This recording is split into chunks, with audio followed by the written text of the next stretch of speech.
Hello friend, good morning. তোমরা সবাই কেমন আছো? ভালো আছো নিশ্চয়ই, কিন্তু আমি খুব একটা ভালো নেই। আমার শরীরটা একটু খারাপ, এই কারণে ঠিক করে ভিডিওটা করতে পারলাম না।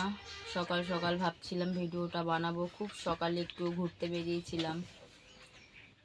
আজকে বাড়ির একজনার বিশেষ দিন আছে, তাই একটু সকাল সকাল উঠে মন্দিরে গেছিলাম। স্নান টান সেরে মন্দিরে গিয়ে পুজো দিয়ে বাড়ি আসলাম।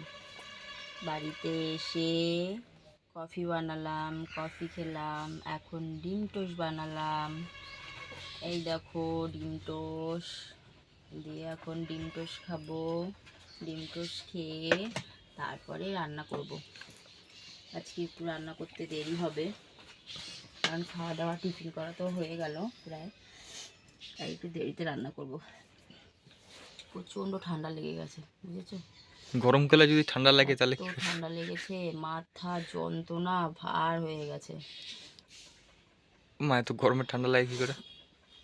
জানি না, এই গরমের ঘামটা বসে বসেই ঠান্ডা লাগছে। শরীরটা প্রচণ্ড খারাপ, বুঝলে? তো কী করা যাবে, বাড়িতে তো মেয়ে ছেলে আর সেরকম কেউ নেই, তো এইভাবেই সেরকম না, করতে কোনো হবে। নেই। আছে তো, এই কুত্তাটা আছে।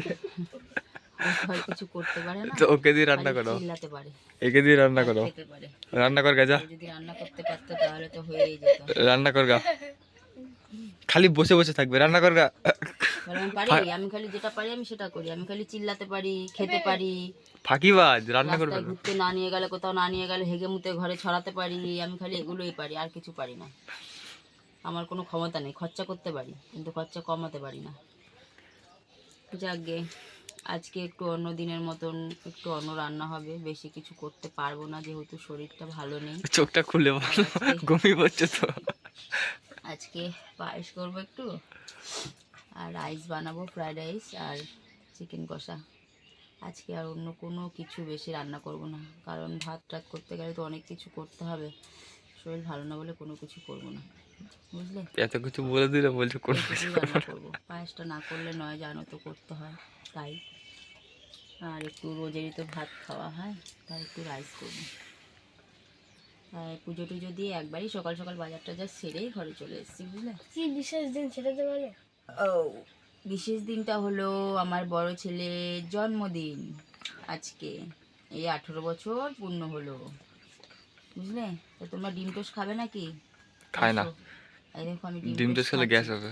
তবে শরীরটা ভালো নয় তো, তাই পেঁয়াজ লঙ্কা এসব কিচ্ছু দিইনি, প্লেন বানিয়েছি, বুঝলে? কারণ ঝাল লাগবে প্রচণ্ড, আজকে খেতে পাচ্ছি না কিচ্ছু।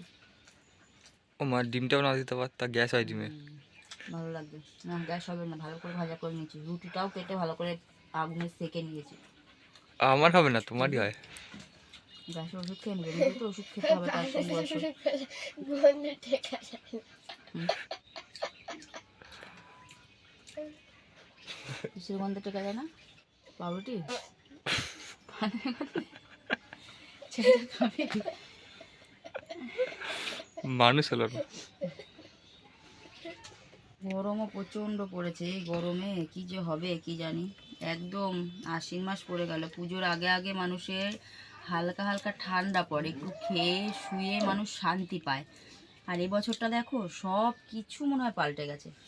এত গরম দিচ্ছে, এত গরম দিচ্ছে যে রাস্তাঘাটে মানুষ সানস্ট্রোক করে মারা যাচ্ছে। ওই এই কারণে লোক ভয়ে এখন রাস্তায় বেরোতেও ভয় পাচ্ছে, এত গরমে। কিন্তু কি করা যাবে, যাদের যেরকম ডেলি কাজ তাদের তো বেরোতেই হবে, তাই সব বেরোচ্ছে। যেমনি আমাকেও বেরোতে হয়, বেরোতেই শরীর খারাপ হোক। তবে আজকে বেরোবো না, আজকে বাড়িতেই আসি। আগামী দিন দেখা যাক শরীরটা কেমন থাকে, সেই বুঝে বেরোবো, আর না হলে বাড়িতেই থাকবো। তা বন্ধুরা, আগে ভিডিওতে বললাম ঠাকুরের কথা, ওইটার কথা, কই তোমরা কেউ কমেন্ট করে বললে না তো ওটা কি ঠাকুরের মূর্তি? তোমাদেরকে আমার সঙ্গে কথা বলতে ভালো লাগছে না? আমি তো নতুন বন্ধু তোমাদের, কথা বলবে, মিশবে, গল্প করবে, তবেই তো ভালো লাগবে। তো তোমরাও আমাকে বলো, আমিও তোমাদেরটাই কমেন্ট করব, লাইক করব, শেয়ার করব, যাতে তোমাদের ভিডিও সবারই কাছে পৌঁছায়, সবাই তোমাদের ভিডিওটা দেখতে পারে। আর তোমরাও সবাই লাইক কমেন্ট শেয়ার করো, যাতে আমার ভিডিওটাও সবারই কাছে পৌঁছায়, সবাই দেখতে পারে। আর একটু কমেন্ট টমেন্ট করো, তাহলে আমিও করব, বন্ধুত্বটা একটু বাড়বে, তাই না? লাইক কমেন্ট শেয়ারটা করে দিও। হুম।